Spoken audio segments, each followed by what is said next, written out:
We have discussed and extracted the reports of daily newspapers concerning the issues of this case, reports of United Nations Human Rights Commission, reports of Odhikar, another Human Rights Commission, reports of Human Rights Watch,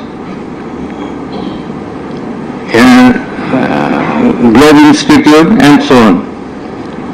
We have discussed about the videos of the occurrences which have been displayed in the tribunal. And we have described the extent of cruelty administered upon the victims who have died and who have been seriously injured and lost their vital organs of the body. And we have talked about seized alamots. We have given account of the murders, number of murders, in accordance with the Gazette notifications published by our government and in accordance with the reports of United Nations Human Rights Commission and other organizations. In this context, I want to say that the exact report of martyrs or the victims or the sufferers or the injured persons or those whose whereabouts could not be traced, this is quite natural. You will understand that since our liberation war in 1971, still we could not finalize the list of martyrs, the list of freedom fighters, list of the war criminals and others. So there are lists, but it varies. So you see a time limit, it may vary. Somewhere you find the figure 800, somewhere 1000, somewhere 1400. So substantial amount of the protesters have been killed. This is the fact. We have described the police messages and directions passed from the high-ups to the downwards for doing the needful to control the protesters, curfew orders. Then in part 6, we have described, we have given an account of the learned Chief Prosecutor's arguments, the points of arguments, pertinent points of arguments have been described. We have also described the pertinent points of arguments raised by the learned State Defence Council. Thereafter, we have given an account of our observations and inference. And finally, we passed the order. So, this is all about the judgment. Now we will read out the very pertinent portions of the judgment, one by one.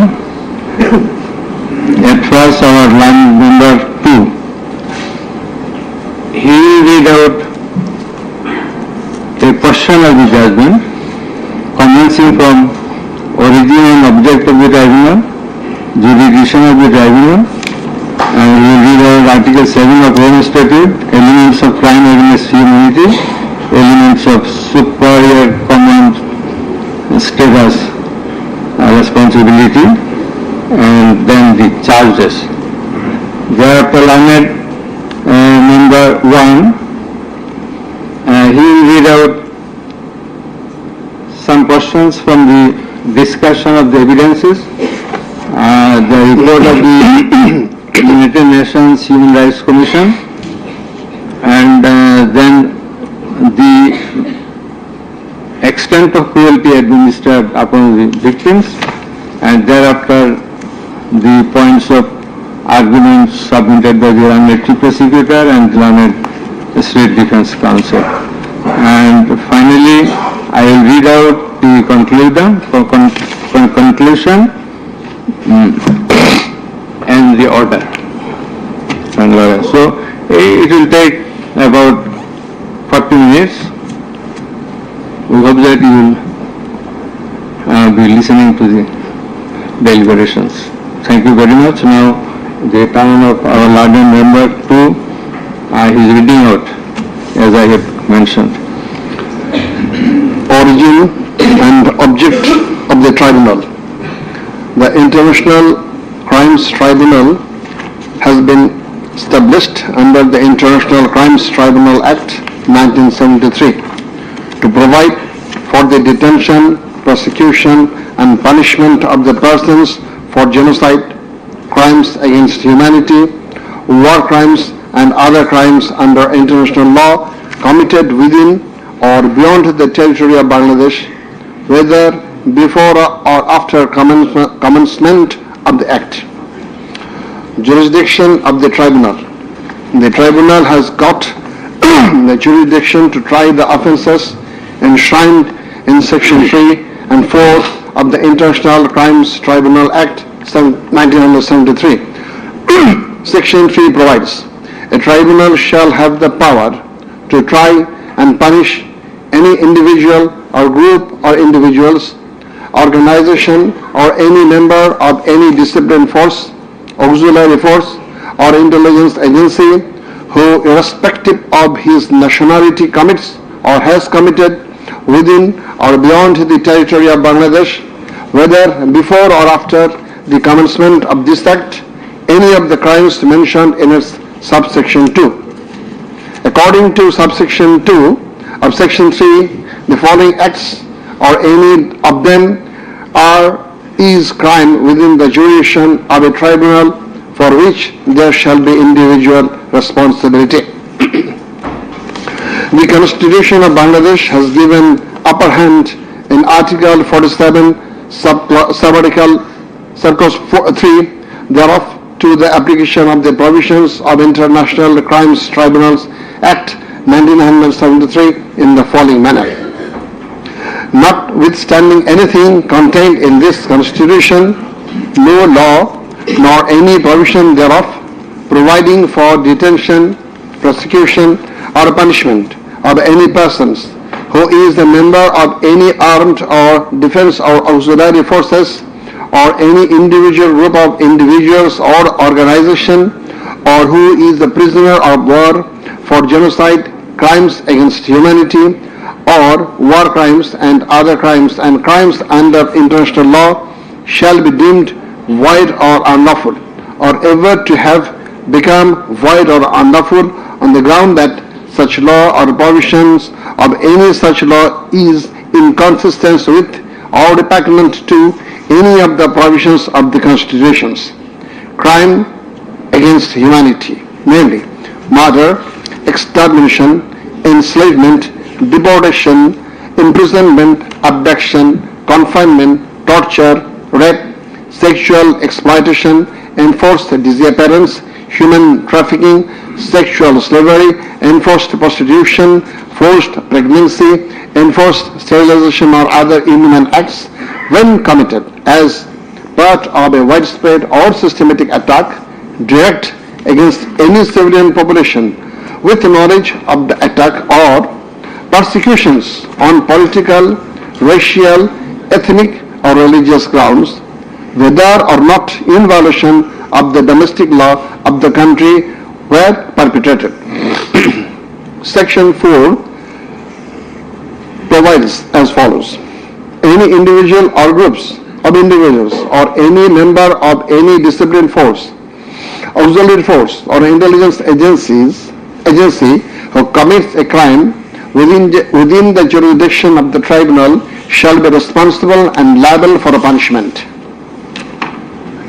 Any commander, superior officer or leader who orders, permits, acquiesces, incites or participates in the commission of any of the crimes specified in section 3 or is connected with any plans or activities involving the commission of such crimes, or who fails or omits to discharge his duty to maintain a discipline or to control or supervise the actions of the persons under his command or his subordinates, whereby such persons or subordinates or any of them commit any such crimes or who fails to take necessary measure to prevent the commission of such crimes.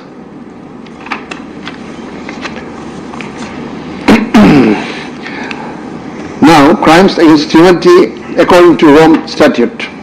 For the purpose of this statute, crime against humanity means any of the following acts when committed as part of a widespread or systematic attack directed against any civilian population with the knowledge of the attack, A. Murder and weighing the relevant ones, murder, torture, other inhuman acts of a similar character intentionally causing great suffering or serious injury to body or to mental or physical health. The core offense in the instant case is the crime against humanity.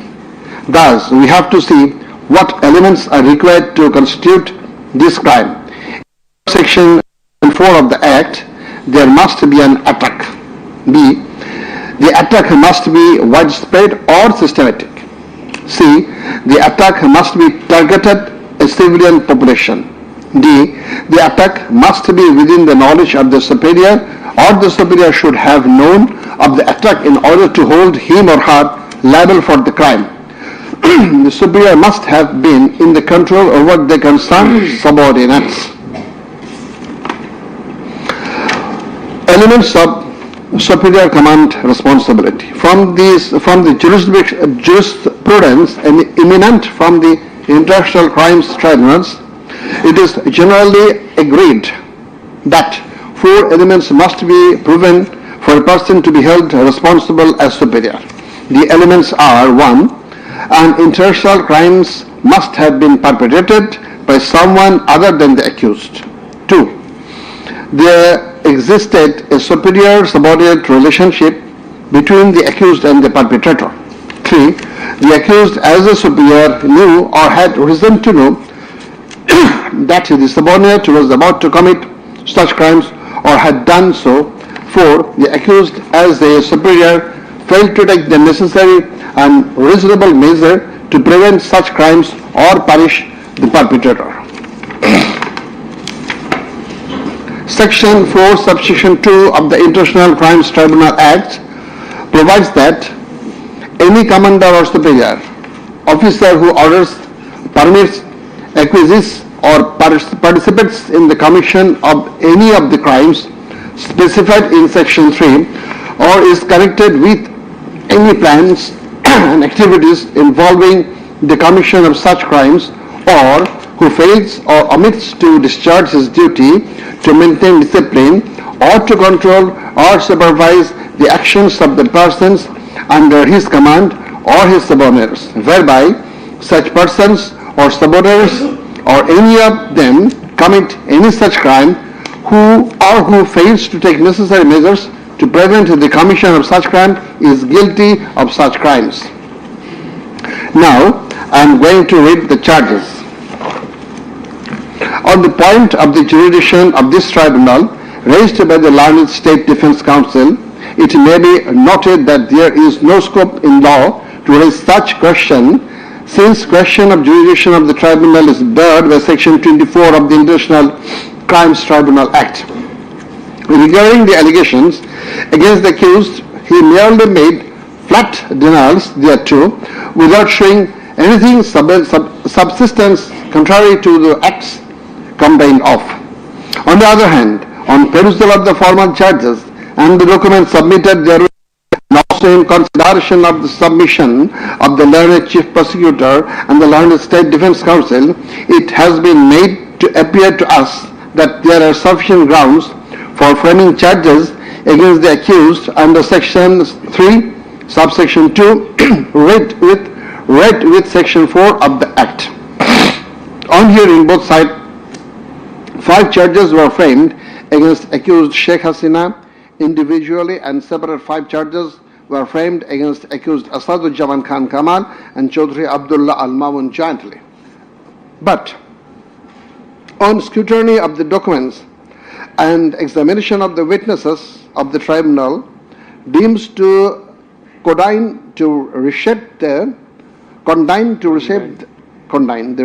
charges to reshape the charges for ends of justice, and accordingly the same charges framed earlier have been modified in the following manner.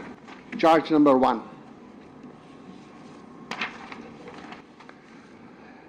Incitement in order to attack and kill protesting students of Dhaka University and other academic institutions of the country, and also failure to take preventive and punitive measures, and thus killing hundreds and severely injuring thousands of protesters during July Uprising 2024, commencing on 1st July 2024 and ending on 5th August 2024, accused Sheikh Hasina as the Prime Minister of Bangladesh and the President of the ruling party of Bangladesh, Awami League, as well as 14th Party Alliance, in a press conference on 14/7/24 at Gaurabhavan, made the following derogatory remark. মুক্তিযোদ্ধার নাতিপুতিরা চাকরি পাবে না তো কি রাজাকারের নাতিপুতিরা চাকরি পাবে? If the grandchildren of freedom fighters should not get job, should the grandchildren of Rajakars get it? Pointing towards the protesters of anti-discrimination student movement while demanding rational reform of quota system in government job, whereby the left defamed and aggrieved, since Rajakars are considering as collaborators of occupant Pakistan Army during Liberation War of 71. And thereafter, the term has been being used to stigmatize an individual or group of individuals as enemy of the state of the people. Moreover, in a telephonic conversation with ASM Maksud Kamal, the then Vice Chancellor of Dhaka University, Sheikh Hasina, mentioned that she ordered to hang the protesters as the Rajakars have been hanged before. Furthermore, being incited and inspired by the said remark, Cabinet Minister and Awami League Secretary Obaidul Qadir, separately charged, made another provocative, aggressive remark on 15th July of 2024 at 12 noon, saying, Andolon Domone Chhatroligi Jotheshto. Chhatroligi is enough to bring the movement under control.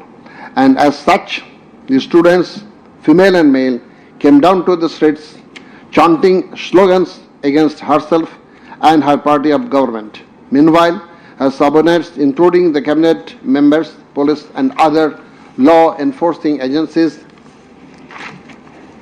activists of four-party Awami League and its affiliated and allied organization go to incited and inspired of the aforesaid remarks of you and Obaidul Qadir, and thus they launched widespread and systematic attack within your full knowledge upon the peaceful statement protesters in Dhaka University, causing 297 students injured and many others in different educational institutions throughout the country, including Rangpur Begum Rokeya University, where Abu Said was brutally shot dead by police.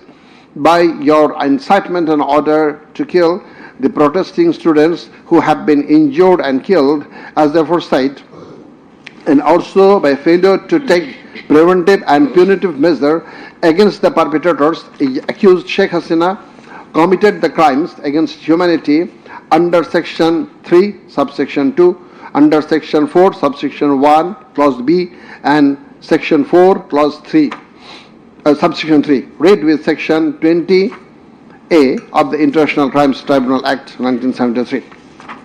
Charge number 2. Order to use lethal weapon, drones and helicopters to kill the protesters and execution of the order. During the July Uprising 2024, accused Sheikh Hasina held a conversation over telephone with Dr. ASM Maksud Kamal, the then Vice Chancellor of Dhaka University, from Gaurabhavan on 14th July 2024 at about 11 p.m., wherein she mentioned that she already ordered to kill the protesters like the Rajakars. who have been hanged before. Again, on July 18th, Sheikh Hasina conversed over telephone with Sheikh Fazlanur Taposh, the then Mayor of Dhaka South City Corporation, mentioning that she had already given direction to the law enforcement agencies to use helicopter and lethal weapons to kill and eliminate the peaceful, unarmed civilian protesters, and also ordered them to use drones to locate the protesters. She also told him that she passed orders to arrest and protesters across the country. As a result of above statement, directions, the Home Minister Asaduzzaman Khan Kamal and the Inspector General of Police Chaudhry Abdullah Al Mamun successively implemented the directions through their underlings, that is law enforcing agencies, by deploying drones and helicopters in the sky, killing about 1,400 protesters, including women and children, indiscriminately and gravely injuring about 25,000 of them throughout the country by using lethal weapons everywhere from 16th July 2024 and helicopters somewhere from 18 July 2024 up to 5th August 2024, and thereby Sheikh Hasina, Asaduzzaman Khan Kamal and Chaudhry Abdullah Al Mamun committed crimes against humanity as a joint criminal enterprise punishable under Section 3, Subsection 2, Clause A, G, H, Section 4, Clause B, C, Section 4, Subsection 3, read with Section 20A of the International Crimes Tribunal Act. Charge number 3, killing 6 protesters at Chankharpur with lethal weapons. The protesters convened a program titled March to Dhaka to be held on 5th August and made a call to the people of all walks throughout the country to march to Dhaka on the scheduled day. People of all sphere began to assemble in Dhaka from every part of the country on August 5th. By incitement, order and inaction of Sheikh Hasina, by abetment and inaction of Home Minister Asaduzzaman Khan Kamal and Inspector General of Police Chaudhry Abdullah Al Mamun, the successive underlings got incited and inspired to kill the protesting students and common people, and thereupon under order, supervision and inaction of accused Asaduzzaman Khan Kamal, Chaudhry Abdullah Al Mamun and the then Dhaka Metropolitan Commissioner DMP Habibur Rahman, Joint Commissioner Police Shudip Kumar Chakraborty, Additional Deputy Commissioner Shah Alam Muhammad Akhtarul Islam, Assistant Commissioner Muhammad Imrul and Inspector Muhammad Arshad Hussain, who have been separately prosecuted, successively ordered to commit atrocities to the protesters assembled at Chankharpur of Dhaka and supervised the same, and during such atrocities 6 unarmed protesters, namely Shahriyan Khan Anas, Sheikh Mahdi Hassan Junaid alias Mustaqin, Muhammad Yaqub, Muhammad Rakib Hawladar, Muhammad Ismamul Haq and Manik Mia alias Shahrik were shot dead by Constable Shujan Hussain, Constable Imaj Hussain and Constable Nasirul Islam, who have been separately prosecuted at Chankharpur as part of widespread and systematic attack. The aforesaid killings took place pursuant to the order of Prime Minister Sheikh Hasina, within her full knowledge and under order, supervision and within the knowledge of Home Minister Asaduzzaman Khan Kamal and Inspector General of Police Chaudhry Abdullah Al Mamun, and by such killings they committed crimes against humanity as joint criminal enterprise by order, abetment and inaction to prevent and punish the perpetrators under Section 3, Subsection 2, read with Tribunal Act 1973. So these are now the turn of learned member 1.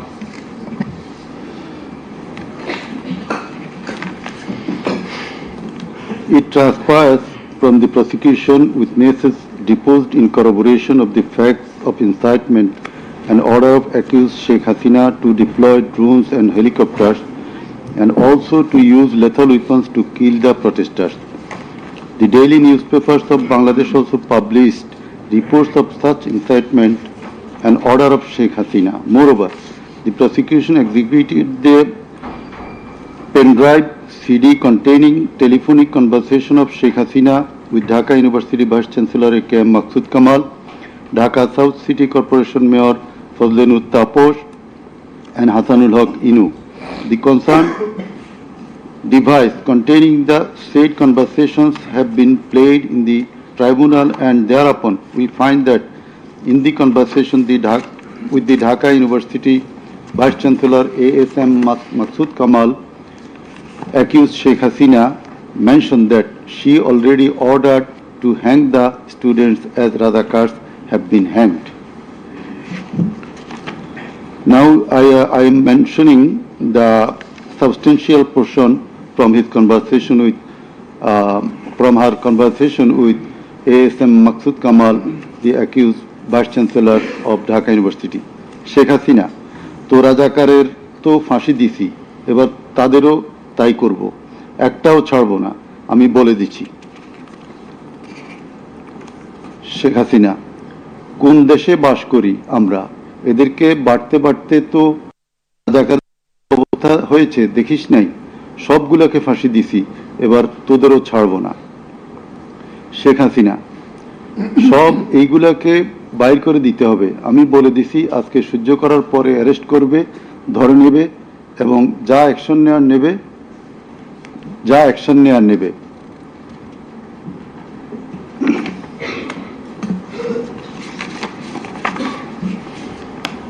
Then it also appears from the conversation with Dhaka South City Corporation Mayor Fazlenur Taposh, accused Sheikh Hasina told him that she ordered to kill the protesting students by using helicopters and lethal weapons.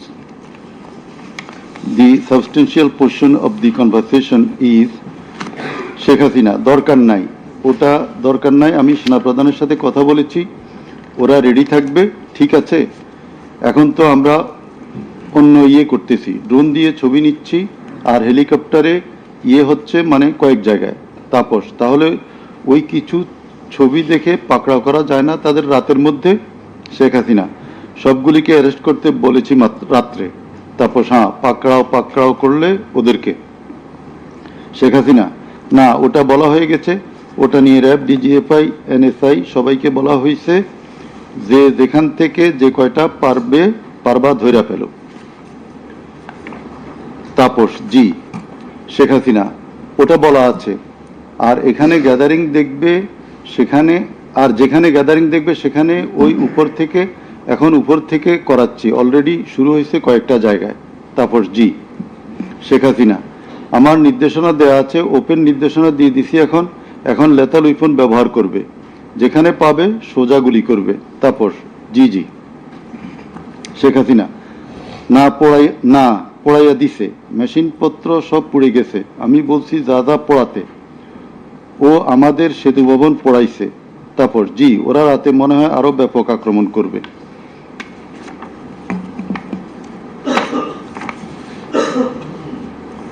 In the conversation with the Hasanul Haq Inu, accused Sheikh Hasina mentioned of bombing upon the protesters from the helicopter.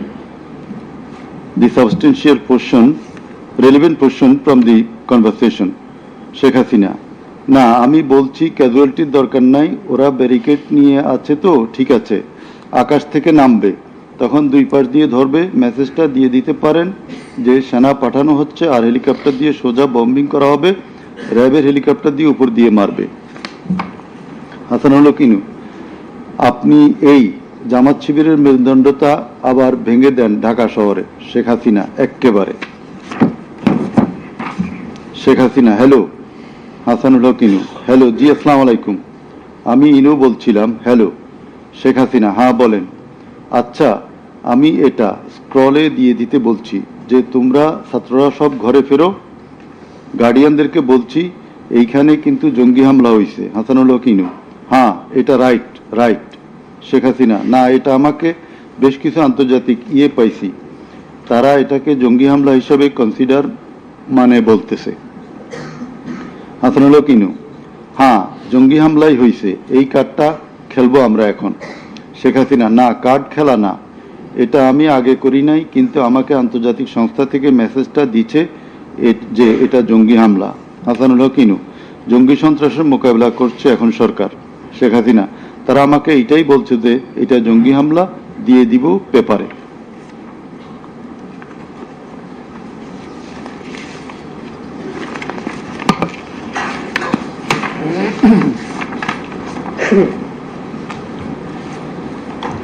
Reports of international and national organizations. United Nations Human Rights Office held an investigation into July-August 2024 atrocities in Bangladesh and mentioned in its report that the following inhuman and unlawful acts were committed by protesters during the movement and reported as follows. Based on direct testimony from senior officials involved and other inside sources, OHCHR was able to establish that the integrated and systematic effort using the entire range of police, paramilitary, military and intelligence actors, as well as violent elements linked to the Awami League to commit serious violations and abuses occurred with the full knowledge, coordination and direction of the political leadership. The then Prime Minister and Home Affairs Minister led parallel efforts to coordinate the security and intelligence apparatus. Both received regular reports on the situation on the ground from multiple sources. According to senior official testimony, reports provided to the Prime Minister by senior officers on 21 July and in early August specifically conveyed concern about excessive use of force. Both political leaders and the leadership of Bangladesh Police and the Army also carried out site visits that would have provided them direct personal knowledge of violations that had taken place or were ongoing. Furthermore, the political leadership issued direct orders and other directives authorizing and guiding operations by BGB, RAB, DGRI, the Bangladesh Police and its detective branch that involved serious violations of human rights against protesters and other civilians, including extrajudicial killings and arbitrary detention. Based on reported deaths complied by governmental and non-governmental sources in combination with other available evidence, OHCHR assesses that as many as 1,400 people could have been killed during the protests. The vast majority of whom were killed by military rifles and shotguns loaded with lethal metal pellets commonly used by Bangladesh's security forces. Thousands more suffered severe, often life-altering injuries. More than 11,700 people were arrested and detained, according to the information from the police and RAB provided to OHCHR. Government attempted to intimidate and delegitimate the student protest movement, mobilize of Chhatra League, police and paramilitary forces, materialize of policing in Bangladesh, incited violence by armed Awami League and activists on and around university premises, conducted coordinated attacks by armed Awami League supporters and the police, use of force violations by police, RAB and BGB, including extrajudicial killing, like killing Abu Said of Begum Ruqayya University, Rangpur, 16 July, made systematic, indiscriminate use of shotguns loaded with lethal ammunition, suppressed peaceful assembly at Dhaka University on 17 July. Police, RAB and BGB extrajudicially killed protesters in Uttara on 18 July. Disproportionate and indiscriminate use of firearms in response to violent unrest, indiscriminately shooting in Rampura and Badda by BGP and police on July 19. Violently cleared the Dhaka-Chattogram highway in Jatrabari on between 16 to 21 July. Extrajudicial killings to suppress the march to Dhaka on August 5 involved the army who shot at protesters at Jamuna Future Park on 5th August 2024, used helicopter to intimidate and deploy possibly unlawful force, obstructed of medical care and denied necessary medical documentation, obstructed medical treatment of victim Sheikh Asabul Yamin, shot by police, caused mass arbitrary arrests, detention without due process and torture and ill treatment, caused block raids and mass arrests, including injured persons. Students and opposition leaders attacked journalists, children and women and caused unjustified shutdown of internet. In the said report, Mr. Volker Turk, the High Commissioner of Human Rights Office of United Nations, that the atrocities committed in July Revolution 2024 in Bangladesh was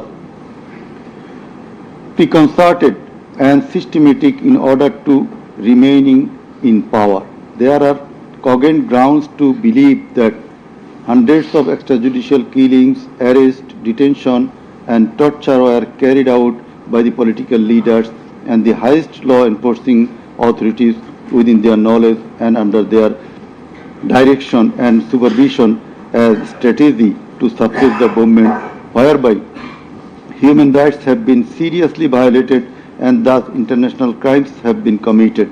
He also observed that the evidences collected do depict a picture of widespread state atrocities and targeted killings. He further remarked that such atrocities ought to be brought under accountability. There are many other similar reports by the Global Institute International Truth and Justice Project, Bloodshed in Bangladesh, World Report 2025 of Human Rights Watch.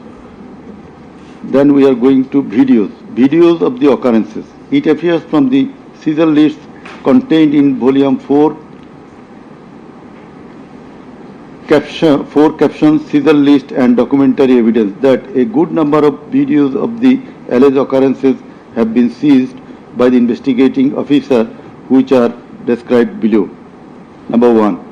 A video of 1 hour 23 minutes and 5 seconds showing a press conference dated 14 July 2024 of accused Sheikh Hasina after her return from China, in which she, in answer to a question of one journalist, angrily remarked, pointing towards the protesting students, মুক্তিযুদ্ধের বিরুদ্ধে আর মুক্তিযোদ্ধার বিরুদ্ধে এত ক্ষোভ কেন? মুক্তিযোদ্ধাদের নাতিপুতিরা চাকরি পাবে না তো কি রাজাকারের নাতিপুতিরা পাবে? Number 2, a video of 35 seconds dated 15 July 2024 showing protest of the agitated students of Dhaka University at midnight against the remark of Sheikh Hasina made in the press conference dated 14 July 2024 pointing towards the protesting students. Number 3, a video showing the remark Rajakarder jawab debe Chhatrolig. Number 4, a video of 1 minute 5 seconds which shows attack upon the students of Kota movement by Bangladesh Chhatrolig leaders and activists on 15 July 2024 at night. A video which shows that Prime Minister Sheikh Hasina, while visiting damaged metro rail station on 26 July 2024, defended her previous comment in the press conference dated 14 July 2024. Number 6, a video showing Prime Minister Sheikh Hasina in course of her deliberation in a function of Jubo Mohila League held in July 2024 commented that the Kota movement was illogical and also commented, Jamaat Shibir মানুষের জাত না. Number 7, a video showing some adverse remark of Sheikh Hasina against the female students of Rokeya Hall of Dhaka University meeting at her office on 15 July 2024. A video showing how Sheikh Hasina asked Delhi to attack Dhaka. A video shows the scenario of how protesting student Mugdho was shot dead in the July movement. This video was broadcast by YouTube channel named Narrative Bangladesh on 19 April 2025. A video which shows the scene of shooting a young person named Ridoy by police in the July movement. This video was broadcast by YouTube channel named International Truth and Justice Project on 15 January 2025. A video named Jatrabari Evidence of a Massacre Bangla showing the scenarios of killing and torturing some participants of the movement. This video was broadcast by International Truth and Justice Project YouTube channel on 14 January 2025. A video showing the scene of carrying bullets striking young man named Nafiz at Farm Gate of Dhaka. This video was broadcasted in Jamuna TV YouTube channel on 14 August 2024. A video showing how movement participant Khokon Chandra Burman was injured with gunshot in his face. It appears that the whole face including mouth, nose and eyes of Khokon Chandra Burman have been completely disfigured. This victim deposed in the tribunal as PW number 1. A video titled নির্মম 19 জুলাই শতাধিক লাশ হাজারো গুলিবিদ্ধ রক্তের জন্য হাহাকার DMC 19.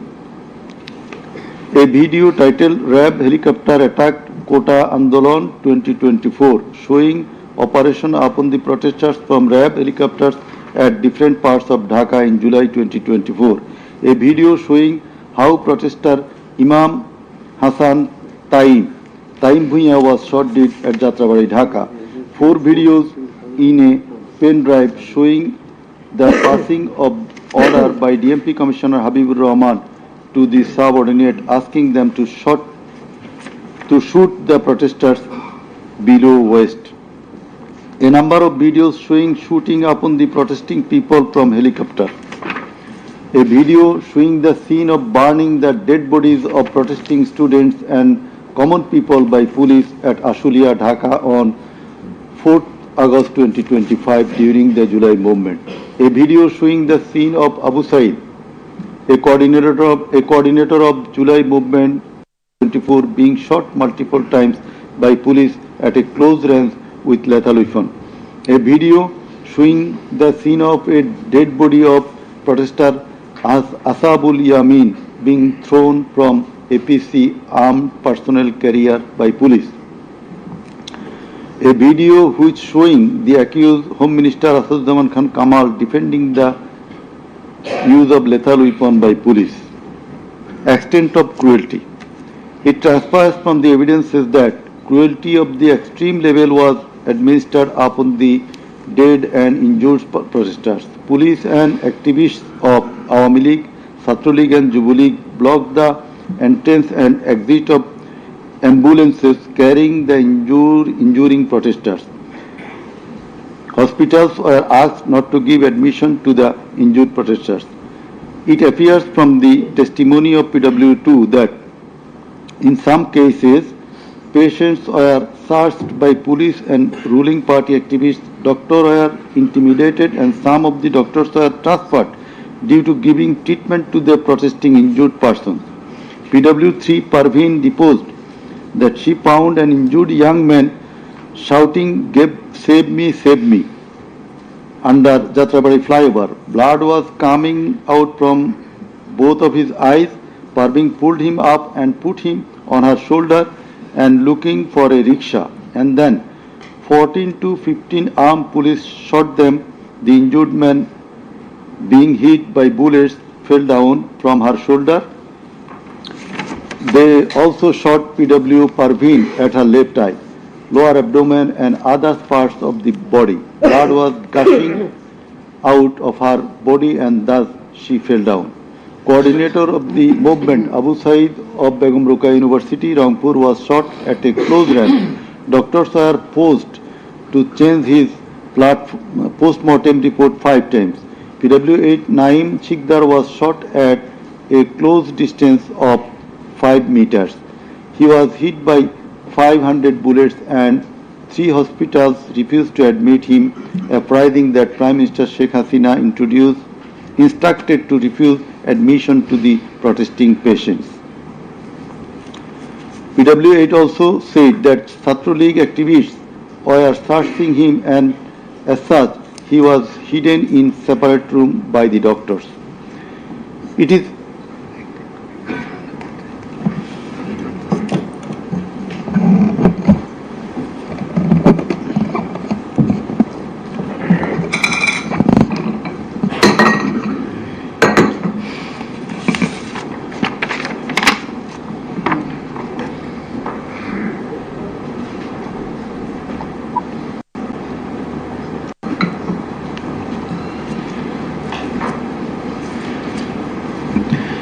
It is revealed from the evidence of PW9 Shahina Begum that police burned the dead body of her son along with some other dead bodies in Ashulia of Dhaka. PW10 MD Enab Nazez Zaki also stated that his son was killed and then the dead body was burnt by police in Ashulia. We find from the testimony of PW10 Asabur was shot dead and set ablaze. It appears from the testimony of PW13 Dr. Muhammad Mahfuz Rahman that most patients admitted to the hospital had no skull. The detective branch members had forbidden the doctors not to be serious in the treatment of the protesting patients and also that they had been instructed from the higher authorities not to release the protester patients admitted there. The patients were mostly aged 13 to 30 years. The DB also asked the doctors not to admit any more patients injured in the movement. This witness also said that in order to hide the injured patients from the sight of DB personnel, the doctors adopted some tactic like changing the names of the patients and the type of injury in the admission register and recording road accident or other reasons instead of bullet wounds. It appears from the evidence of PW15 Dr. Hassanul Banna that police and Awami League activists prevented treatment of the protester patients, prohibited new admission of such patients, checked admission register, took away list of patients, set down entrance of the hospital and prevented entrance and exit of the ambulances and patients. This witness also said that one patient named Mustaqin Billah was admitted through an alternative entrance. To save the protester patients, the doctors had to change the name of the patients and particular of their problems. Remove them from the general ward to the post-operative ward, ICU special cabin. He added that treatment was given to such patients at risk of life of the doctors.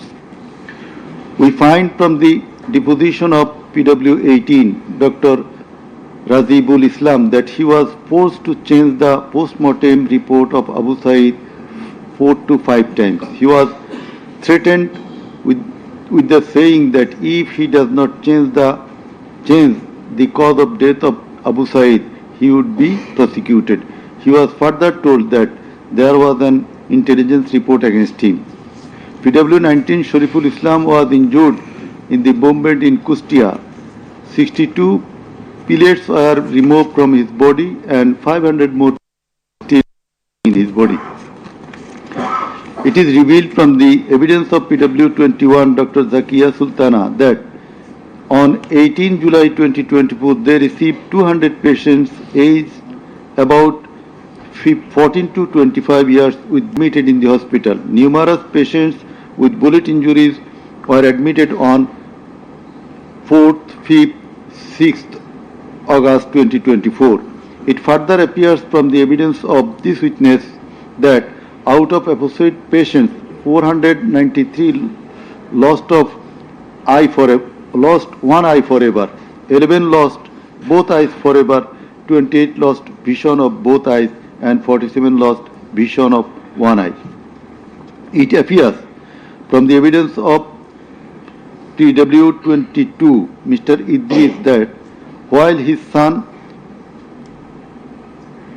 Maruf Hussain, after being shot by police, was being taken to the hospital, a policeman poked the wounded area of his son with the rifle butt.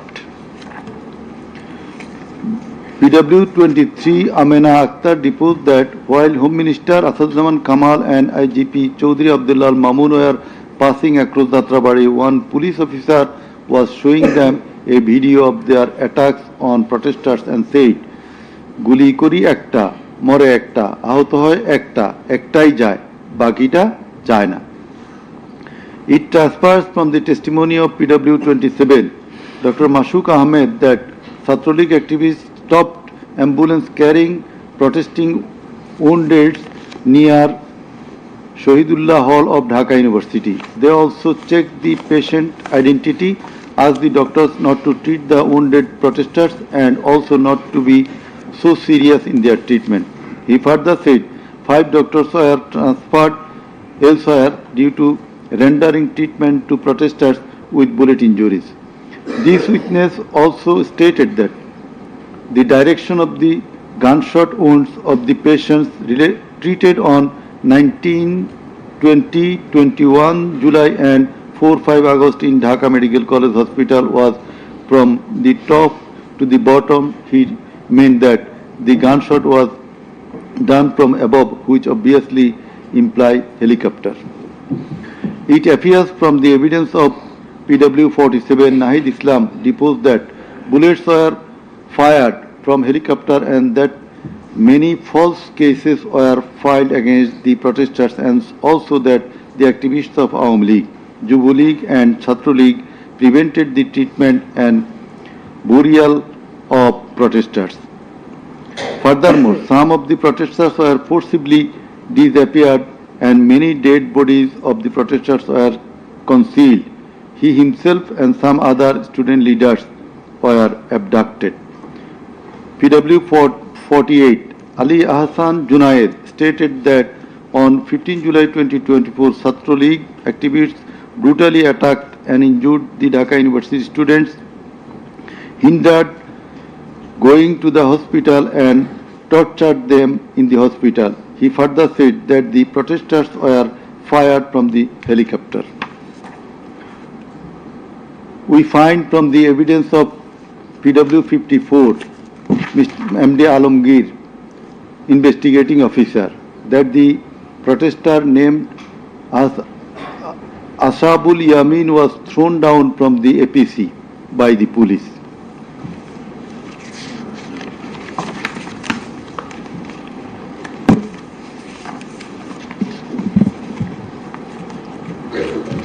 Summing up by the learned Chief Prosecutor. The learned Chief Prosecutor advanced argument on conclusion of the testimonies of the prosecution witnesses. He submitted that the instant case is an unprecedented and unexceptional one in the history of this subcontinent.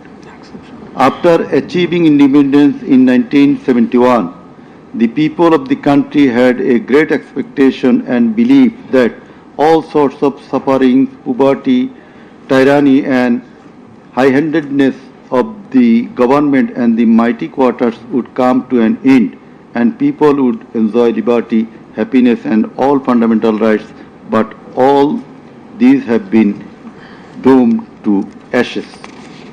The learned prosecutor dubbed the ruling party Awami League as fascist ab initio from the very inception of independent Bangladesh, the Awami League government concentrated to perpetuate its power by way of exploitation, torture, killing, abduction, denial of democracy and fundamental rights of the people, freedom of press and speech, as well as social justice, and thereupon established dictatorship by forming Bakshal.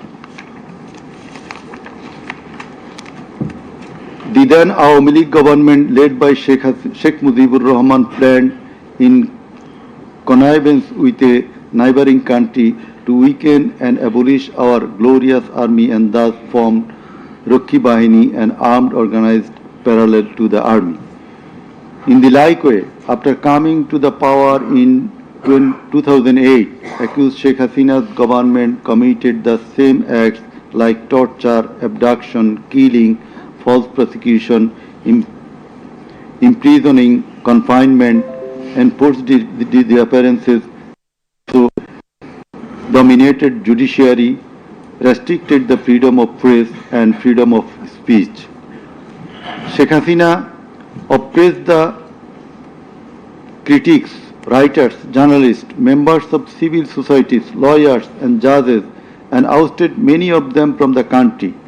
The then Chief Justice Sheikh S.K. Sinha, eminent writer and journalist, as well as historian Mahmudur Rahman, politician and journalist Pinaki Bhattacharya, Shafiq Rahman, Ilyas Hussain, Kanak Sarwar, Mushfiqul Fazl Ansari, Waliullah Numan, Shahid Alam, Jawad Nirjor, Tasneem Khalil, Julkarnain Shair, Barrister Abdul Razzaq were driven out of the country for speaking the truth and criticizing the government's misrule, oppression and loopholes. In 2008, with Sheikh Hasina's conspiracy as that of her father, 57 senior army officers, while an deputation in Bangladesh Border Guard, that is BGB, were killed in an official congregation of Pilkhana BGB headquarters by the Awami League leaders and loyal army officers. Thereafter no action was taken against those killers. In 2013, the law enforcers and the ruling party activists killed hundreds of innocent young and underage madrasa students in a congregation arranged by Islamic organization Hifazat-e-Islam at Shapla Chattor, Dhaka, without any cogent reasons, and thereafter no action was taken against the killers. For perpetuating her power, accused Sheikh Hasina politicized judiciary, army, law enforcing agencies, bureaucracies and all other departments and made them subservient of herself and her government. With the ulterior motive of remaining in power for long, Sheikh Hasina obtaining a verdict from the court given by her loyal judges headed by Chief Justice A.B.M. Khairul Haq, now in jail, abolished the most popular and well-settled electoral system under caretaker government, held an expert election in 2014, ignoring the participation and demands of the opposition parties, and in that election 153 candidates of the ruling party Awami League were elected without any vote. Again, a farcical election was held in 2018, in which ballot boxes were filled up in the night preceding the day of election, without carrying the demands of the opposition parties for holding election by a caretaker government for the sake of security, fairness and transparency. Accused Sheikh Hasina held another farcical ex-party election known as dummy election in January 2024 without allowing the political parties to participate. In 2024, the students launched a movement claiming reformation of in the quota system in government jobs. They particularly demanded reduction of quota to 5% from 56%. Instead of fulfilling the demand of the students or speaking with them on the issue, Sheikh Hasina, in a press conference on 14 July 2024, made a derogatory comment pointing towards the students of Quota movement, saying, "Muktijuddhar nati putira chakri pabe na to ki Rajakarer nati putira chakri pabe." Whereupon the student of Dhaka University got extremely agitated and assembled at Raju Bhaskurja in front of TSC of Dhaka University, where they protested against Sheikh Hasina's humiliating comment and demanded her apology. Meanwhile, Awami League Secretary and Cabinet Minister Obaidul Kader and Chhatra League Yuva League leaders stated in their party meeting that Chhatra League was enough to control the protesting students, and thus the agitation spread out in all other educational institutes throughout the country. The armed activists of Chhatra League and Yuva League attacked all on a sudden upon the protesting students with deadly weapons at the midnight, causing 297 of them injured and hospitalized. Moreover, the said terrorists hindered the injured students from going to the hospital, and furthermore, they also attacked the injured students in the hospital. From 16 July 2024, the Chhatra League and Yuva League terrorists along with the law enforcers killed and injured many students at various parts of the country.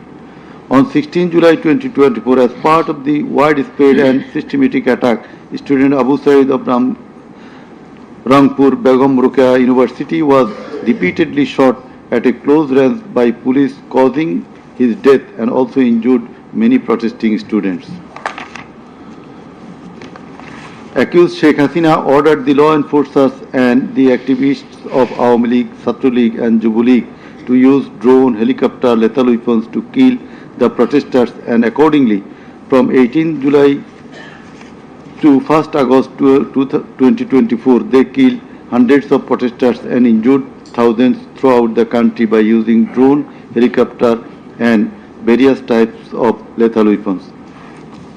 As part of the widespread and systematic attack in pursuance of the incitement and order of accused Sheikh Hasina and direct participation, abatement order and supervision of accused Asaduzaman Khan Kamal and Inspector General of Police Chaudhry Abdullah Mamun, 6 protesters were brutally killed and many were seriously injured with lethal weapon by police at Sankarpur on 5th August 2024.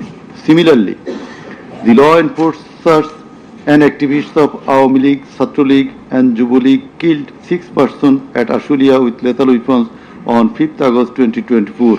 One of the 6 was unidentified. After being shot dead, police inhumanly burned the dead bodies. Before being burned, the dead body unidentified protesters was alive. The learned chief prosecutor submitted that the family members of the martyrs, the injured victims and other witnesses proved the aforesaid occurrences. The said occurrences were also recorded in videos and audios which have been played in the tribunal.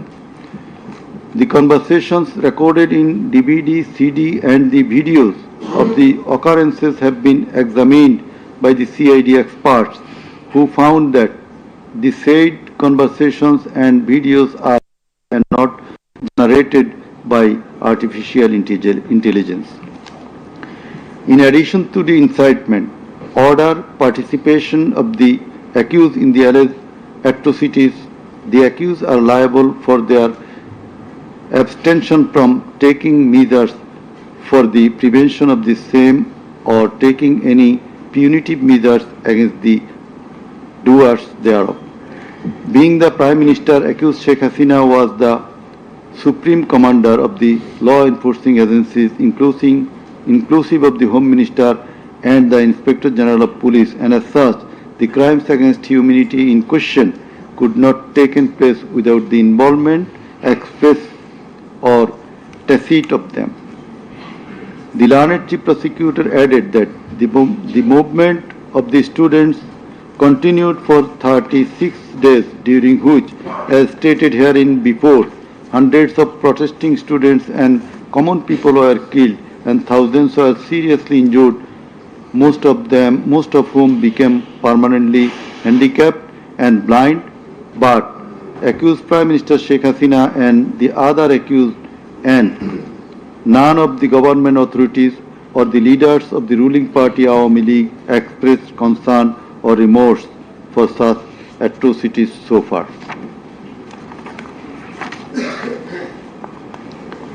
Accused Sheikh Hasina, instead of expressing remorse or seeking apology for the said crimes, continued to commit further crimes by threatening the present government, the International Crimes Tribunal personnel and the prosecutors, and also the political party leaders in her hate speeches in audio conversations from time to time.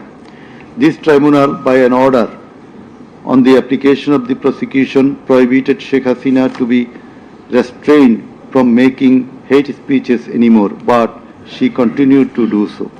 Sheikh Hasina committed contempt of this tribunal by threatening the concerned officials of the government as well as the tribunal personnel, inclusive of the prosecutors, to kill 226 persons and burn the houses of the rival party leaders and activists in an audio conversation with one of her party activists, for which the tribunal drew a contempt proceeding against her. In the said proceeding, the tribunal convicted Sheikh Hasina and sentenced her with 6 months imprisonment. The accused committed crimes against humanity jointly by their incitement, order, abatement, participation and inaction, which come within the purview of joint criminal enterprise and superior command responsibility. The authorities in question were widespread and systematic and was atrocities. The atrocities in question were widespread and systematic, and it was directed against the civilian population.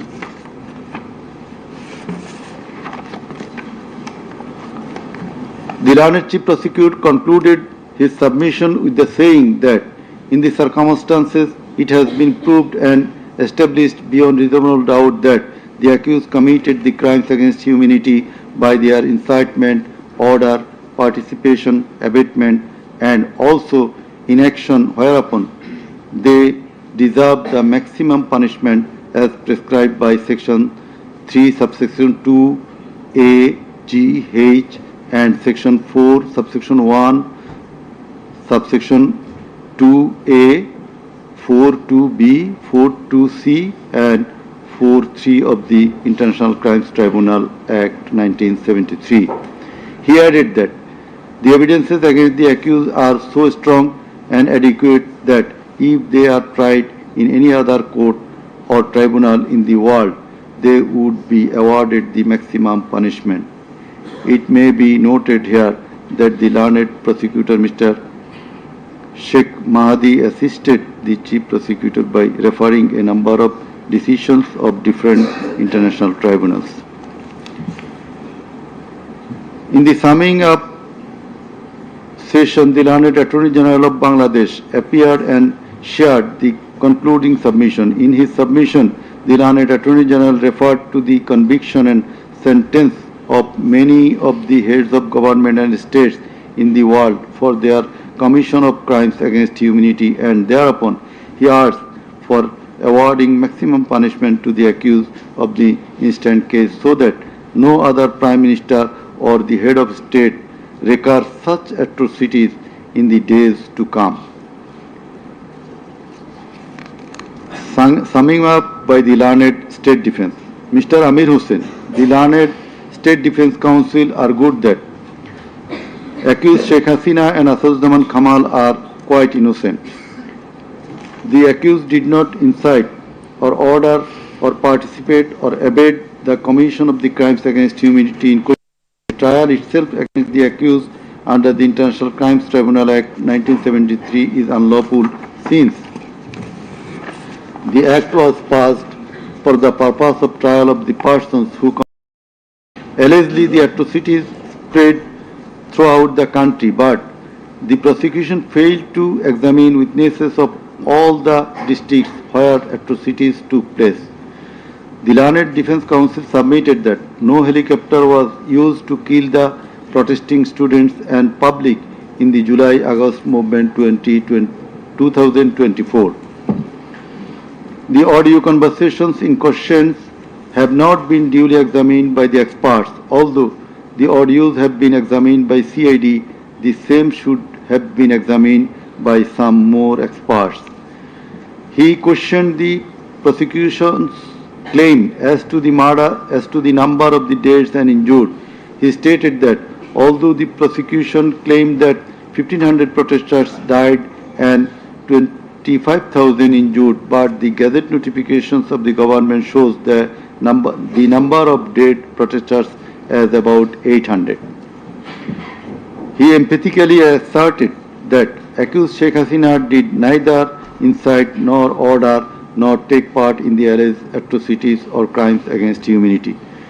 Mr. Amir Hussain vehemently opposed the words of the learned chief prosecutor terming Sheikh Hasina and Asaduzzaman Kamal as fascist. He also opposed the assertion of the learned chief prosecutor that Sheikh Hasina fled to Delhi due to the commission of the crimes against humanity by the wave of the mass movement.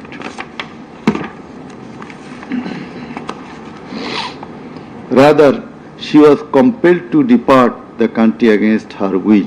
The Learned State Defence Council argued that the attack in question was neither widespread nor systematic nor directed against the civilian population. The Learned State Defence Council further submitted that the accused Sheikh Hasina and Asaduzzaman Khan Kamal cannot be held liable for joint criminal enterprise or superior command responsibility. He finally submitted that accused Sheikh Hasina and Asaduzzaman Khan Kamal are quite innocent and as such they deserve to be acquitted of the charges. Now, the Honorable Chairman of the Tribunal, Mr. Justice Ghulam Murtuza Chaudhary, will read out the final portion of the judgment, including the observation. Thank you. Thank you.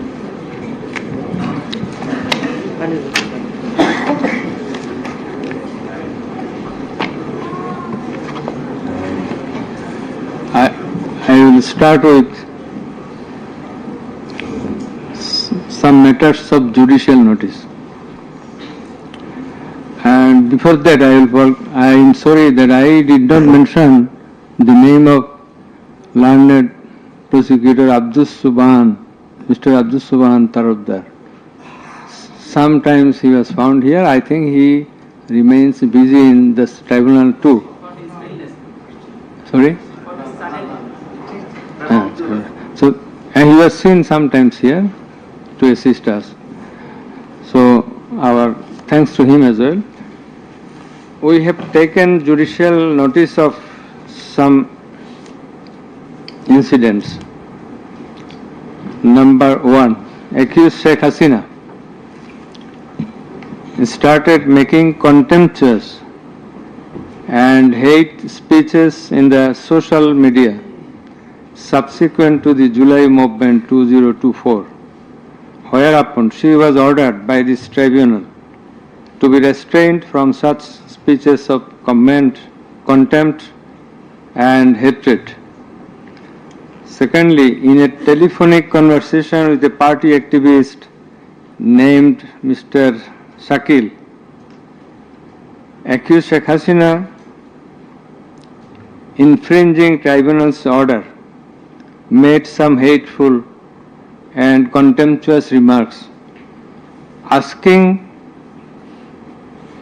said activist Shakil to kill 226 persons, as 226 cases have been filed against her, and to burn the houses of the rival people, whereupon this tribunal convicted her for contempt of the tribunal and sentenced her to 6 months imprisonment. Another one, the tribunal has further noticed one of her interviews published in the Daily Star a few days ago. The date has not been noted here, in which she impliedly admitted that atrocities had certainly taken place in July Movement 2024, but she denied that she ordered to commit such atrocities. It has further been noticed by the tribunal that in another interview with a YouTube channel named Desh Samoy of India, accused Prime Minister Sheikh Hasina admitted her responsibility for the July 24 atrocities in the words, within quotation, as the leader of the country, I assume ultimate leadership responsibility. Furthermore, we have noticed that Sheikh Hasina made an interview with Delhi Anandabazar of India on 7 November 25, wherein she admitted her superior command responsibility. So you may find the newspapers. Now I will start with our observations and inference. From the foregoing findings, facts and circumstances, it transpires that the students of Dhaka University and other academic institutions had launched a movement on 1 July 2024 demanding reformation in the quota system in the government jobs and continued the same till 5 August 2024. The government did not pay heed to the demands of the students.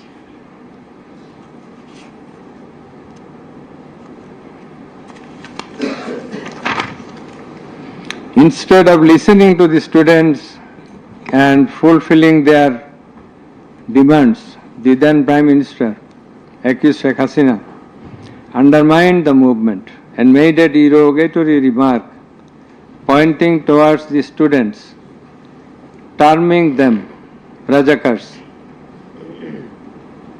The term is an objurgation. In Bangla, this is a gali.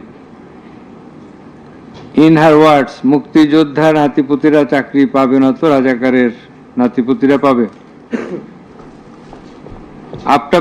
As the aftermath of aforesaid objurgation and the derogatory remark of accused Sheikh Hasina, the students, including female students who were at the forefront of Dhaka University, burst into a rage and assembled at the Raju Bhaskarya in front of TSC of Dhaka University and vehemently protested against the said objurgation and defamatory words of Sheikh Hasina, and also demanded her apology and withdrawal of the said words. In the night following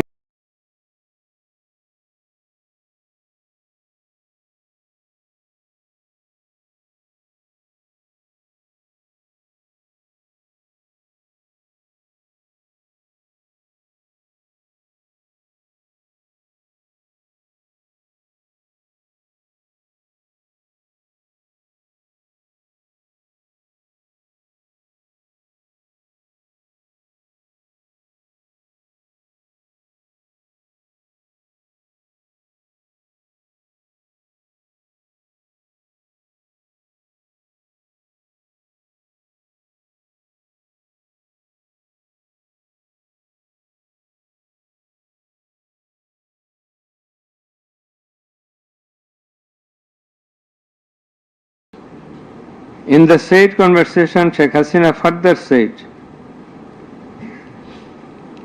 আমি বলে দিচ্ছি আজকে সহ্য করার পর arrest করবে, ধরে নেবে এবং যা অ্যাকশন নেওয়ার নেবে।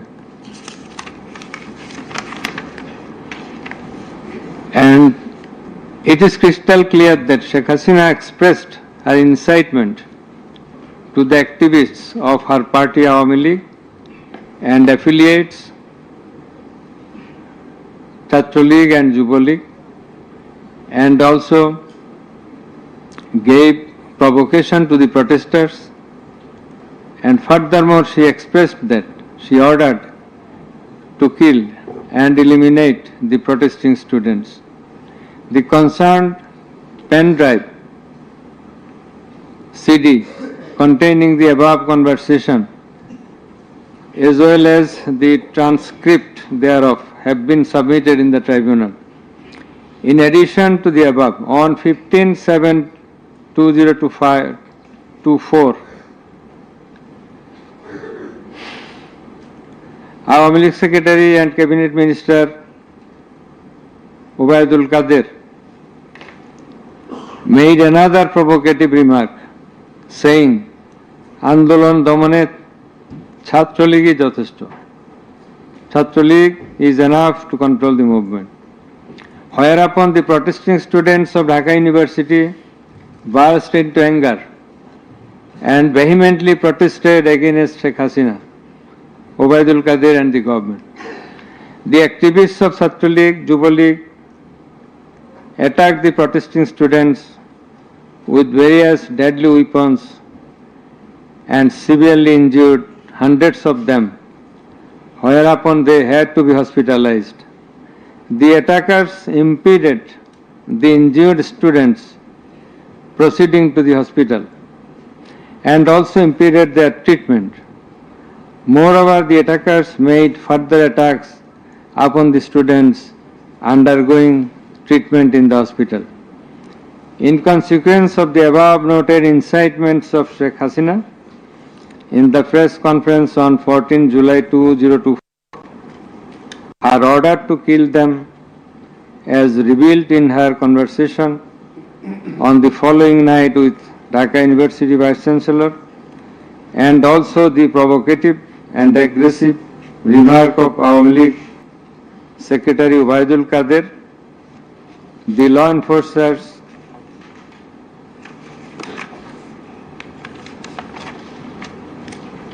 and activists of Chhatra League and Yuva League attacked the protesting students at Dhaka University throughout the country, inclusive of Rangpur, Begum Rokeya University. And in furtherance thereof, police shot Begum Rokeya University student Abu Said repeatedly at a close range, whereupon he succumbed to the gunshots. The above mentioned conversation of Sheikh Hasina with the Dhaka University Vice Chancellor S.A.M. Maqsood Kamal has been examined by the experts in the CID Forensic Laboratory, and it appears from the report of the examination that the conversation was genuine and that the same have not been generated by artificial intelligence, AI. The concerned experts deposed in corroboration of the genuineness of the impugned conversation. Furthermore, we find support of such conversation in the reports of daily newspapers.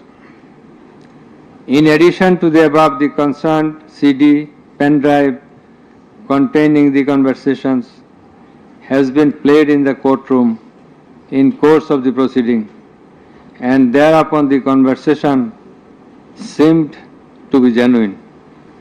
The remarks of Sheikh Hasina in the press conference on 14/7/24 has been watched by many people in the television channel and social media. Almost all the witnesses, while deposing in the tribunal, mentioned that they watched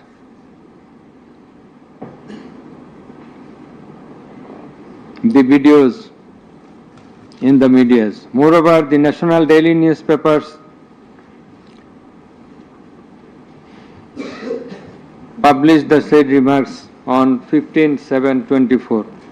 The remark of Obaidul Qadir was published in the news, it's a repetition, over and above said inciting remark and killing and order of killing by Sheikh Hasina and the provocative remark of Obaidul Qadir have not been denied by them. Although State Defence Council, the learned State Defence Council for the absconding accused Sheikh Hasina and Asaduজ্জামান Khan Kamal submitted that the conversation between Sheikh Hasina and ASM Kamal, Maqsood Kamal, has not been properly tested, but he failed to show any cause and reasons in this regard. The prosecution witnesses proved the attack upon the Dhaka University students by the activists of Awan League, Chhatra League and Yuva League following the incitement and Sheikh Hasina's order of killing, as well as the provocative remark of Obaidul Qadir. Sheikh Hasina ordered the law enforcing agencies to use drone for locating the congregating protesters and thus to use helicopter and lethal weapons to kill them. Such order has been disclosed by Sheikh Hasina in her telephonic conversation on 18/7/2024 with Dhaka South City Corporation Mayor Fazle Nur Taposh, as it has been read beforehand, and also with Hasanul Haq Inu. The concerned pen drive CD containing the aforesaid conversations have been submitted in the tribunal. The said conversations have been examined in the forensic laboratory of CID, and the concerned experts found that the conversations were genuine and not generated by artificial intelligence, AI. Moreover, the pen drive CD containing the conversations in question have been played in the courtroom, and we have heard the conversations, and thereupon it appeared to us that the conversations are real, not fake and fabricated. Accused Prime Minister Sheikh Hasina, accused Home Minister Asaduজ্জামান Khan Kamal, accused Inspector General of Police Chaudhuri Abdullah Al Mamun acted jointly in connivance and collaboration with each other to commit the atrocities in order to kill the protesters throughout the country. It has been disclosed by Chaudhuri Abdullah Al Mamun in his testimony that a core committee consisting of Home Secretary Jahangir, Additional Home Secretary Political Mr. Tipu Sultan, Additional Secretary Reza Mustafa, SB's Chief Monirul Islam, DB Chief Harun Rashid, RAB DG Barrister Harun Rashid, DMP Commissioner Habibur Rahman, DG of BGB Major General AKM Major General Ashrafuজ্জামান Siddiqui, DG of Ansar Major General AKM Aminul Haq, NTMC Chief Major General Ziaul Ahsan, DGFI Chief and NSI Chief used to hold meeting every night after 19 July 2024 at the residence of Home Minister Asaduজ্জামান Khan Kamal. Accused Chaudhuri Abdullah Al Mamun said that Instruction to the core committee used to come from the Prime Minister. He also said that at one stage of the movement, it was decided to use drone to locate the gathering of the protesters and to use helicopter and lethal weapons to control the movement. In a meeting of the core committee, Sheikh Hasina passed a direction to use lethal weapon. Additional DIG Joardar, who was present there, communicated the message to use lethal weapons accordingly. Furthermore, Chaudhry Abdullah Al Mamun said that in pursuance of the remark of Obaidul Qadir and Nanak that Chhatra League and Yuva League are enough to bring the movement under control.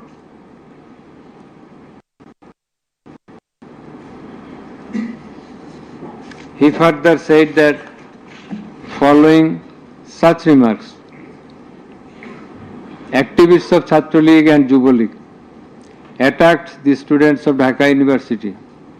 He also said that a lot of protesting students and public were killed by using drone, helicopter and lethal weapons throughout the country. Chaudhry Abdullah Al Mamun further asserted in his testimony that he, along with Home Minister Asaduজ্জামান Khan Kamal, Home Secretary and DMP Commissioner, went to Narayanganj on 29/7/24 to observe the situation of the movement, and on the way they stayed for a while in front of Jatrabari police station, and then DC Iqbal of Wari Zone showed a video to the Home Minister on his mobile and said, "We shoot one, that one dies, that one gets injured, but the others do not move."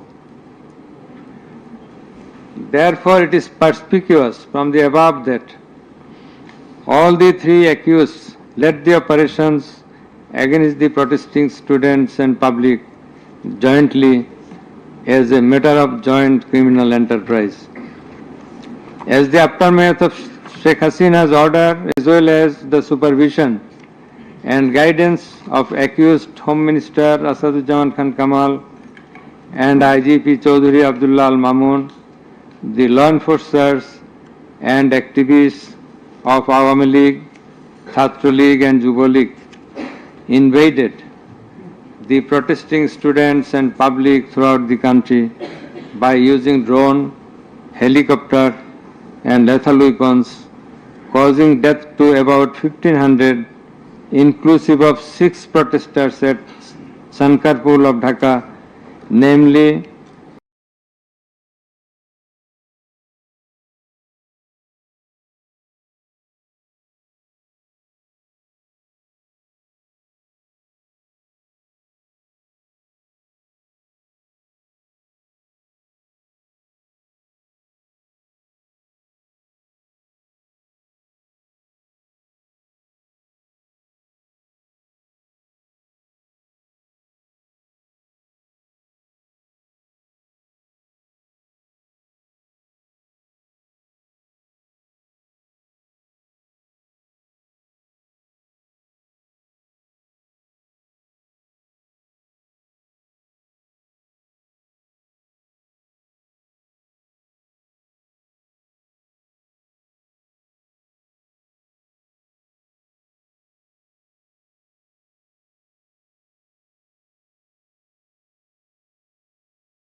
of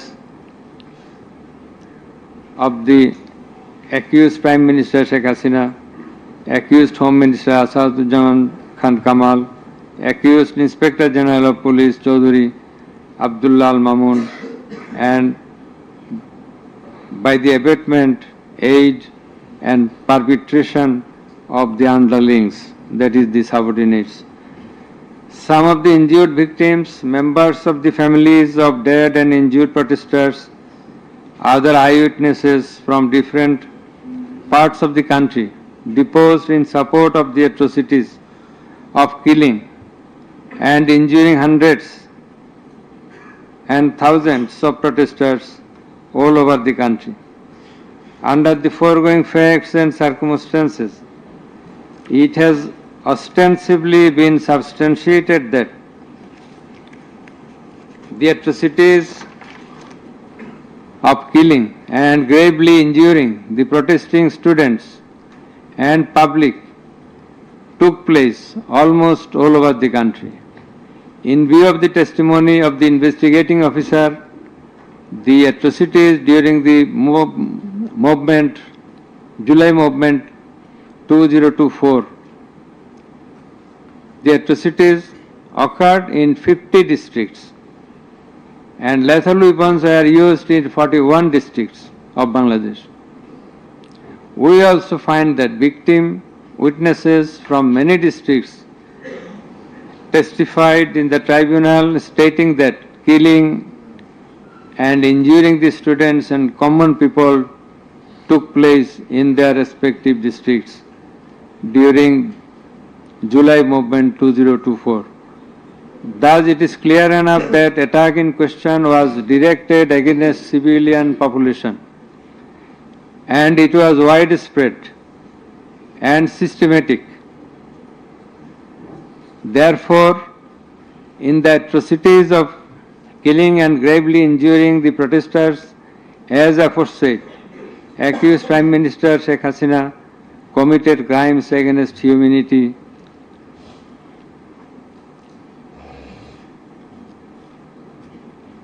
by her incitement, order, and also failure to take preventive and punitive measures under charge 1.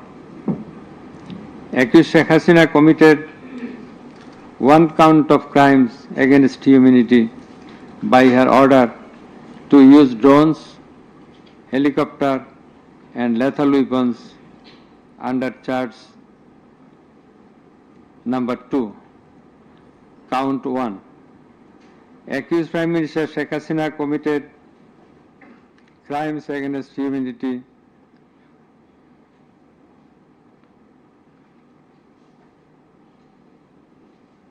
on one count under charge 1.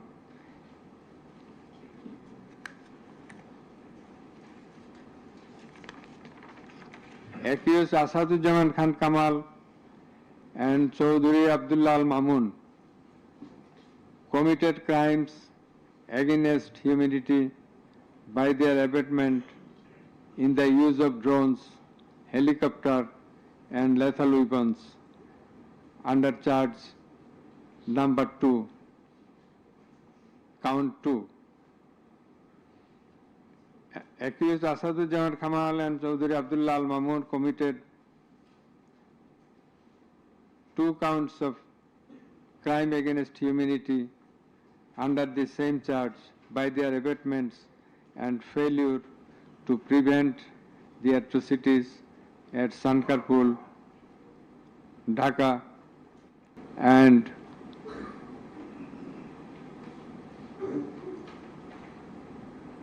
also committed crimes against humanity by their abatements and failure to prevent the atrocities in Ashulia, Sabha, Dhaka under the same charge. Accused Sheikh Hasina, the Prime Minister and as the President of Awami League and the controlling authority of all affiliated organizations, was the superior commander of the said party leaders and activists, as well as the Home Minister and Inspector General of Police, that is accused Sheikh Hasina and two other accused, were in the superior and subordinate relationship. On the other hand, the Home Minister was the superior of the Inspector General of Police, that is, they were in the superior and subordinate relationship. As required to be an element as required by the provisions of Rome Statute. In the like way, all the police officers were subordinate to the Inspector General of Police. They worked under him. Thus, it is apparent that accused Prime Minister Sheikh Hasina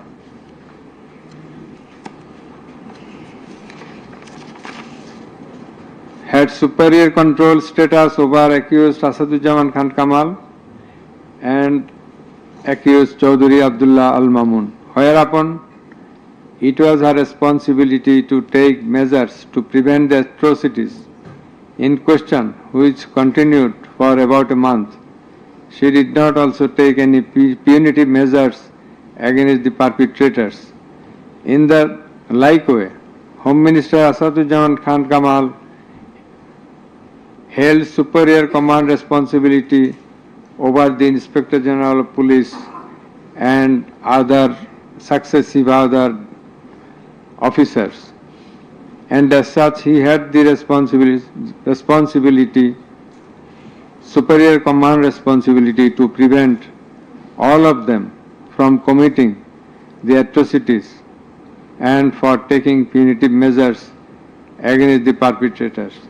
Thus, both the accused Asaduzzaman Khan Kamal and Inspector General of Police Chaudhry Abdullah Al Mamun, they committed crimes against humanity by their abatement, that is facilitation, and their failure punitive measures to prevent the atrocities committed by their underlings, and hence they are liable to be punished under section 32A, 32G, 32H, 41B and 43 of the International Crimes Tribunals Act. Accused Sheikh Hasina is liable to be punished under section 32A, 32H, 41B and 43 of the International Crimes Tribunals Act 1973.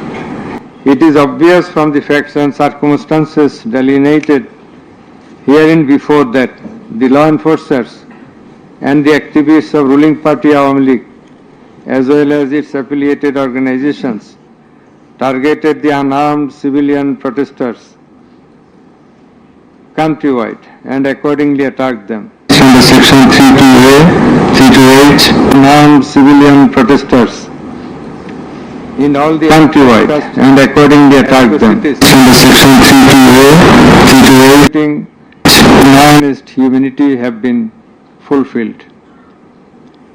The victim witnesses, the other witnesses under section 32A, 32H, 41B and 4 against humanity have been fulfilled. And accused Inspector General of the victim witnesses, the other witnesses under section 32A, 32H, 41B, 41B and 4 against humanity have been fulfilled. And accused Inspector General of the victim witnesses, the other witnesses under section 32A, 32H, 4 has been tendered pardon on his application pursuant to section 15 of the Act, with a view to obtaining his evidence. Unarmed civilian protesters is supposed to have been directly or indirectly concerned in. With a view to obtaining his evidence. Unarmed civilian protesters supposed to have been directly or indirectly concerned in. With a view to obtaining his evidence. Unarmed civilian protesters supposed to have been directly relative to the crime and to every other person concerned, whether as principal or abettor in the commission thereof. according to subsection 2 and 3 of section 15. He has been examined as a witness and detained in custody until today. It appears to the tribunal that he made a full and true disclosure of whole of the circumstances within his knowledge relative to the crime and to every other person concerned, both as principal and abettor in the commission thereof. He categorically admitted his involvement in the alleged acts and disclosed that a core committee consisting of Home Minister Asaduzzaman Khan Kamal himself used to hold meeting every day at the residence of accused Home Minister Asaduzzaman Khan Kamal to take decisions as to the necessary measures to face the movement of the students and to pass the instructions and to pass necessary instructions. He said that accused Prime Minister used to pass directions to the core committee in this regard. This accused also said that Sheikh Hasina directed them to use drone to trace the location of the protesters and to use helicopter and lethal weapons to kill the protesters. He mentioned that chain of command in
he made a full and true disclosure.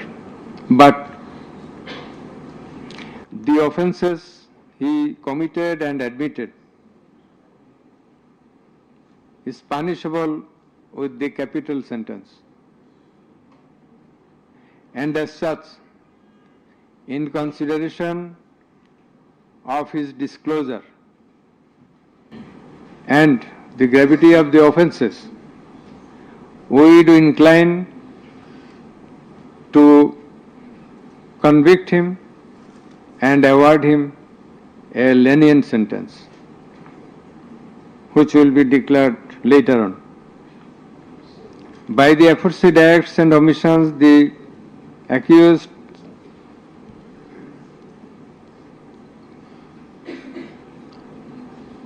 committed crimes against humanity under section 3(2)(a), subsection G, clause H, 4(1), 4(2), 4(3) of the International Crimes Tribunal Act 1973, as stated before. The accused Sheikh Hasina and Asaduzzaman Khan Kamal remained in abscondence ab initio, despite the fact that notices and warrants were duly served in their given address according to law. Moreover, they were asked by publishing notice in 2 daily newspapers to appear and contest the case, but they did not turn up. Thus, their abscondence itself is suggestive of their guilt. The learned State Defence Council contended that the trial of the accused persons under the International Crimes Tribunal Act 1973 is not tenable since the Act was passed in the Parliament for the purpose of trial of the criminals of War of Independence in 1971. While arguing this, the learned State Defence Council perhaps did not have a refusal of the provisions of the Act as well as the preamble thereof. The preamble of the Act says that the Act was made in order to provide for detention, prosecution, and punishment of the persons for genocide, crimes against humanity, war crimes, and other crimes under international law, and for the matters connected therewith. Section 3 of the Act provides that the said crimes committed both before and after the commencement of the Act, before 1973, after 1973, are triable by the International Crimes Tribunal. Whereupon the contention of the learned State Defence Council is not tenable in law. Moreover, Article 47 of the Constitution of Bangladesh has given upper hand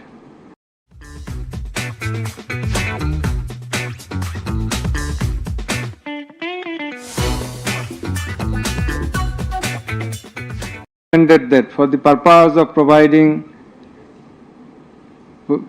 proving atrocities throughout the country, witnesses from all over the country have not been examined. In this context, we have to say that witnesses from many parts of the country have been examined and they have adequately proved the atrocities in almost every part of the country.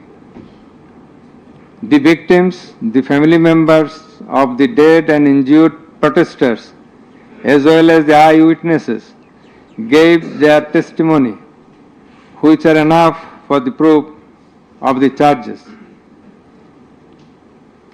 Quantity of witnesses is immaterial, while there are a small number of qualitative witnesses. Still, the number of 54 witnesses examined by the prosecution is not small. The learned State Defence Council also alleged that the audio conversations in question have not been examined by more than one department like CID. In this regard, we would hold that the genuineness of the report of CID has not been challenged, nor has the report been proved ingenuine, whereupon no other department was in need of holding further examination thereof. It is the further allegation of the learned State Defence Council that accused Sheikh Hasina and Asaduzzaman Khan Kamal did not incite or order the commission of the crimes against humanity as alleged, nor did participate in the commission thereof. In course of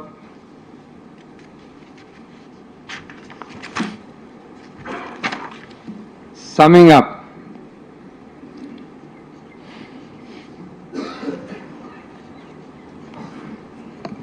asked for passing necessary order restraining Awami League from running activities as a political party.